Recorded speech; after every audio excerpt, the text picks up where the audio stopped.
Olá pessoal, eu sou Giovanni e começa agora mais um Podcast JP. É isso, Grace? Isso. E aí, galera?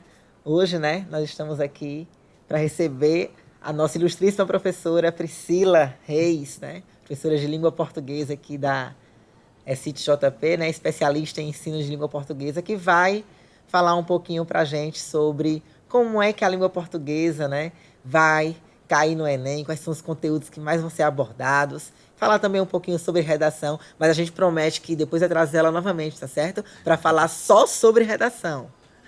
E aí, Priscila, vamos falar aí de uma maneira geral, como é que cai? Vamos sim, olá para todos. A gente vai falar um pouquinho hoje, trazer alguns esclarecimentos, algumas dicas aí de como é que a disciplina de língua portuguesa aparece no Enem e como é que vocês podem também fazer essa gestão do tempo para poder dar tempo de resolver as questões e fazer a redação, né? Que a gente sabe aí que é algo de suma importância e chegar aí a esses 1000 pontos. Então, a gente começa primeiro entendendo que a disciplina de língua portuguesa ela é essencial no processo de toda a prova, já que o Enem é feito na sua totalidade por interpretação e compreensão textual, né? Então, a primeira dica é fazer leituras atentas, né?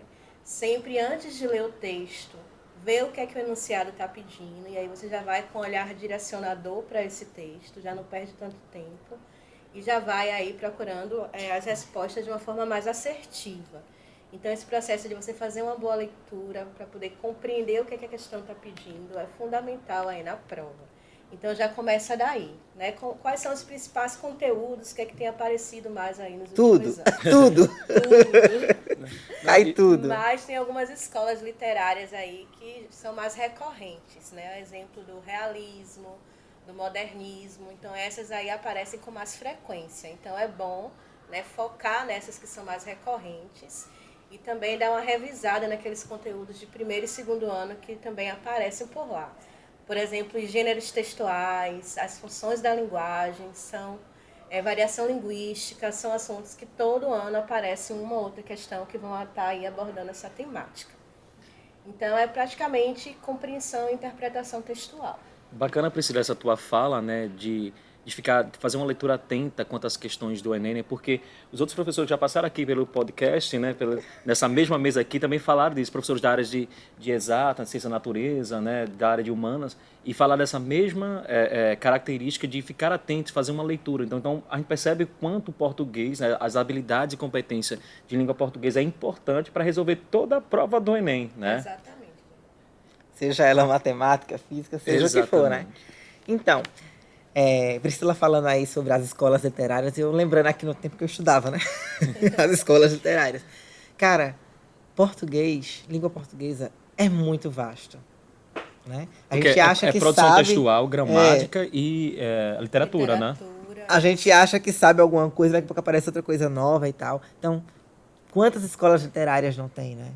Quantas regras, assim, português tem 1000 regras, 1000 exceções, né? 2000 exceções. 2000 exceções, então é bem complicado. Então, acho que se a gente não tiver num patamar onde a gente vem evoluindo, desenvolvendo habilidades durante toda a nossa vida acadêmica, a gente não consegue chegar a uma faixa de dizer, eu sei pelo menos 60% de português. Porque acho que a gente não vai conseguir saber os 100% nunca, né? Exato. E para uma redação nota 1000 no Enem, o que é que a galera que está nos assistindo, nos ouvindo aí, eles precisam saber, né, ou dominar, né? Assim, dentro da minha experiência, trabalhando esses anos com redação, acho que o grande diferencial é o processo argumentativo. E aí, como é que a gente faz um bom processo argumentativo? Como é que a gente constrói essa argumentação? Aí vai ser a questão da bagagem, né? Então, é fundamental vocês prestarem atenção nas aulas de todas as disciplinas. A redação do Enem, ela pede repertórios produtivos. Então, matemática, geografia, história, sociologia, filosofia, biologia, tudo isso vai dar embasamento para eu construir meu processo argumentativo. Porque não adianta apenas eu saber a estrutura. Eu preciso ter uma introdução, um parágrafo de introdução, 2 de desenvolvimento e uma conclusão. Não.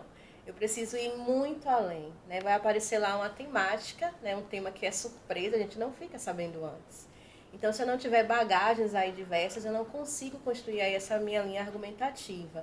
Então, procurem assistir bons filmes, fazer boas leituras, ouvir boa música, séries interessantes, documentários, reportagens, tudo isso aí vai ser fundamental nesse processo da construção argumentativa. E me fala uma coisa, eu tenho uma dúvida, assim, a respeito da conclusão, né, da redação. Eu acho que no meu tempo não era esse mesmo padrão que hoje é. Porque hoje a conclusão ela pede que você traga uma sugestão, né? Isso, uma proposta. de intervenção. Né? Explica um pouquinho pra gente como é que seria isso. A conclusão do Enem, ela pede uma proposta de intervenção, que é você olhar para aquela problemática que foi apresentada e tá colocando ali possíveis soluções, né? Então, essa proposta de intervenção, ela precisa respeitar os direitos humanos e ela tem que ter 5 elementos, né? Quais são aí esses 5 elementos? Precisa aparecer o agente, que é quem vai executar aquela ação. A ação, que é o coração dessa proposta, o que vai ser feito. O modo meio, que é como, né, essa ação ela vai ser realizada. A finalidade, que é o objetivo. Você está propondo tudo isso para alcançar o quê? E o detalhamento, que você vai escolher um desses 4 elementos anteriores e vai trazer uma informação a mais. Então, é a estrutura básica aí dessa conclusão que tem que trazer aí essa proposta de intervenção. Se você não traz uma proposta de intervenção, você já perde 200 pontos. Olha aí, que dica valiosa, então, gente. A proposta de intervenção, ela precisa aparecer. E, assim, é obrigatório também ter pelo menos uma citação de algum autor, de alguma ideia que embase, né, trazer alguma referência para a sua redação? Isso, são chamados repertórios, né? Então, precisa aparecer aí informações de outras áreas do conhecimento dentro do seu processo argumentativo. E aí esse repertório ele precisa ser legitimado, ou seja, tem que ser de conhecimento amplo e tem que ter uma fonte, né? Ah, não, é de tal site, é de tal revista, é de tal série, então precisa ter uma fonte. É de tal lei, né? Isso, de tal lei. Precisa ter uma fonte aí que diga que esse repertório é um repertório legitimado. Entendi. Aí ele precisa também ter uma ligação com a temática, né? Porque era muito comum antigamente as pessoas terem aqueles repertórios coringas, colocarem lá voando no meio da redação. Então, hoje em dia, se você não traz um repertório que tem uma ligação direta e não articula esse repertório com o processo argumentativo, ele não vai pontuar tanto. Então, ele precisa ter também uma ligação com a temática e ele precisa estar articulado com todo o processo argumentativo do texto. Então, me diz uma coisa. O que é que você acha que vai ser o tema esse ano? Grace, eu ia fazer essa pergunta agora. O que é que você acha que vai ser o tema esse ano? Eu brinco sempre com meus alunos, dizendo, hoje eu não trouxe minha bola de cristal. Então, assim, esses últimos anos tem ficado muito difícil palpitar a respeito dessa temática, né? Até uma determinada época. A gente especulava muito em relação a novas legislações, coisas que apareciam assim, que começavam a ter alguma discussão e depois eram trazidas aí como temática, como aconteceu no caso da lei seca, da dos idosos, normativa que tratava sobre a publicidade infantil, a questão do próprio da lei que falava em relação ao feminicídio, mas de alguns anos para cá houve uma mudança aí nessa linha aí das temáticas. Continuam sendo problemáticas sociais, mas às vezes aparecem temas aí que são de uma temática muito mais ampla. Né? E aí, esses geralmente que são algumas temáticas que a gente não costuma discutir muito no dia a dia, e aí pega a gente assim, né, pelo calcanhar de Aquiles.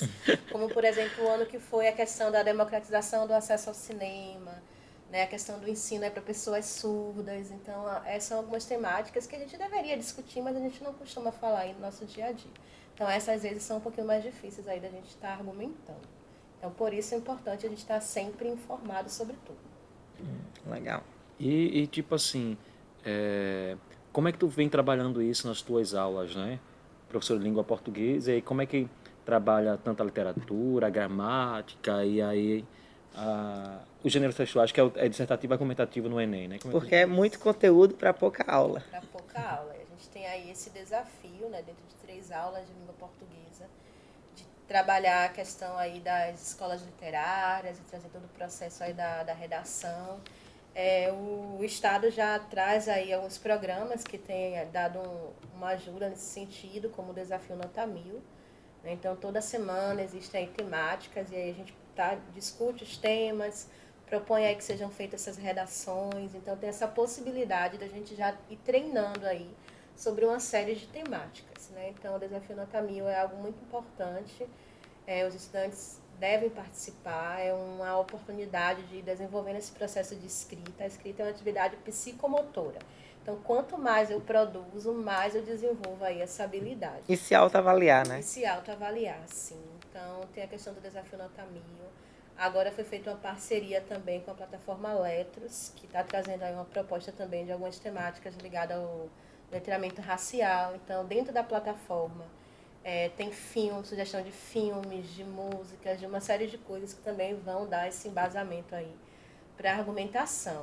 E, além disso, a questão aí de praticar, né? Ele precisa criar aí uma rotina de estudos e, dentro dessa rotina, durante a semana, ter um tempo aí para que ele escreva, faça aí alguma redação, né? Isso aí é fundamental. Então, a dica é que toda semana, pelo menos o aluno que quer prestar o Enem, Isso. faça uma redação por semana. Que faça pelo menos uma redação semanal, principalmente agora que já está se aproximando aí dessa reta final. Né? Então, a gente procura, dentro das aulas, trabalhar as escolas literárias, que é assim mais significativo o conteúdo do terceiro ano, e sempre associando também essas escolas literárias a possíveis repertórios. Como é que eu posso usar essa escola literária, esse poema, esse romance, também para alguma temática social que eu possa trazer como um repertório legitimado para o meu texto? Então, eu procuro sempre fazer essas associações, né, de como as escolas literárias, esses conteúdos literários também podem ser utilizados na redação, e sempre estar trazendo para a sala, trazendo para as avaliações, questões que tragam aí compreensão e interpretação textual, porque aí eu já vou trabalhando essas habilidades que vão ser necessárias lá no dia da prova. Legal. Massa as ideias. Então, dicas valiosas, né, da professora Priscila Reis aqui para vocês que estão nos ouvindo, nos assistindo, né? Então, acho que é isso mesmo, né, Grace? É muito importante a gente saber um caminho, né? Ter um direcionamento do que fazer, né? Em relação ao Enem. Então, a gente agradece, professora Priscila, a sua participação hoje. Esperamos contar com você mais vezes aqui no nosso podcast. E é isso, pessoal. Até a próxima. Tchau, gente.